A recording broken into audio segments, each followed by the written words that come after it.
Hey guys, welcome back to another episode. On today's episode, we're going to be discussing tactics and tips for hunting the pre-rut phase. Currently, as you can see, we're in the pickup truck. It's raining. Not exactly the ideal weather you want for October, for the last week of October anyway.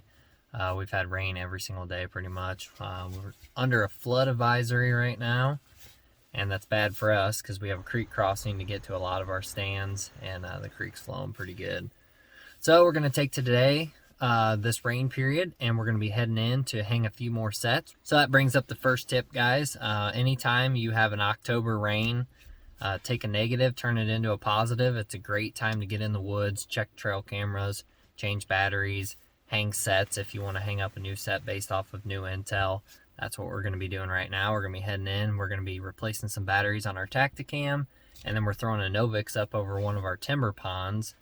We got recent intel using trail cameras that this spot's getting really hot. It's got a lot of good sign around it. So we want to get a camera in there, and then we also want to get a stand hung up. So we're going to use the rain to our advantage, knock our scent back down. And that's the thing about the pre-rut phase, guys. You need to be mobile. You need to be willing to move around. October in general is a month of just never-ending change. Weather's changing. It can be hot one day. It can be a drought. It can be raining.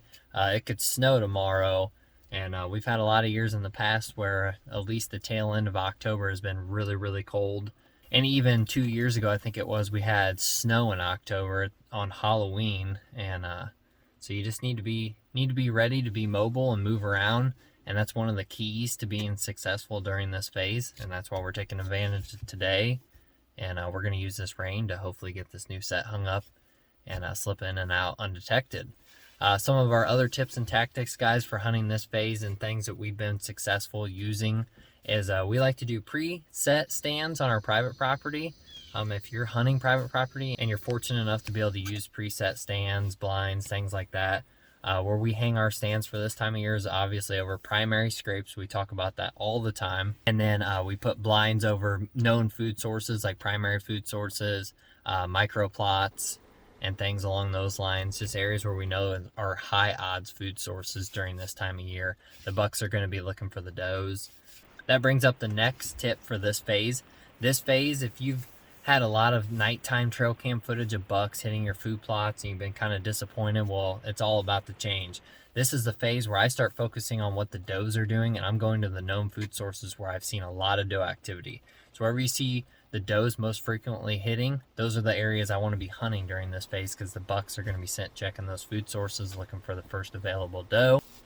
And also, guys, bedding areas. I look for known doe bedding areas, and I try to stay on the downwind side wherever there's a trail parallel with it, because I know the bucks are going to be coming on that downwind side, scent checking does, like in the morning or late afternoon, and they're going to be heading up in those bedding areas looking for the first available doe to come in estrus. So that's another tip for you guys.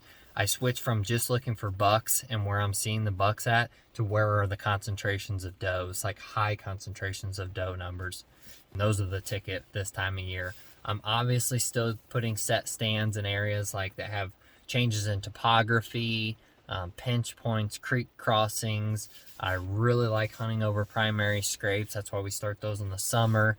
So guys, I already know that deer are going to be hitting those primary scrape sites, but this time of year, they frequent those spots. It could be 2, 3, 4 times a day that I see a mature buck hitting one of these primary scrapes versus maybe at nighttime, early season, or maybe just once in a blue moon or a couple times a week.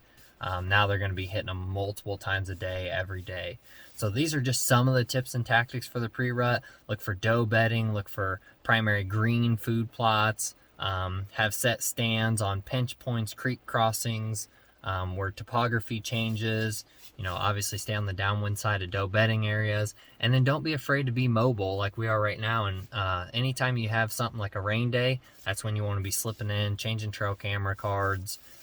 That's when you want to be hanging sets, knocking your scent back down, and creating high odds, good hunting opportunities this season. And remember, guys, access is key. We always are talking about access. I really encourage you guys to find high odds, good access spots. But this is also the time of year to get a little more risky. So if you're on an area where you think you might bump some deer, well, this is the time to get in and get it done. Use the thermals to your advantage too if you're hunting like in the mornings. Get up high, get on ridges, oak flats, up top. Use those rising thermals to take your scent up and away. This is the best time to see a mature buck on his feet in daylight, is the pre-rut phase. I hope these tips help you guys out this season. We're going to get in the woods. We're going to hurry up and knock this stand out. Thanks for tuning in this week, guys. We'll be back soon.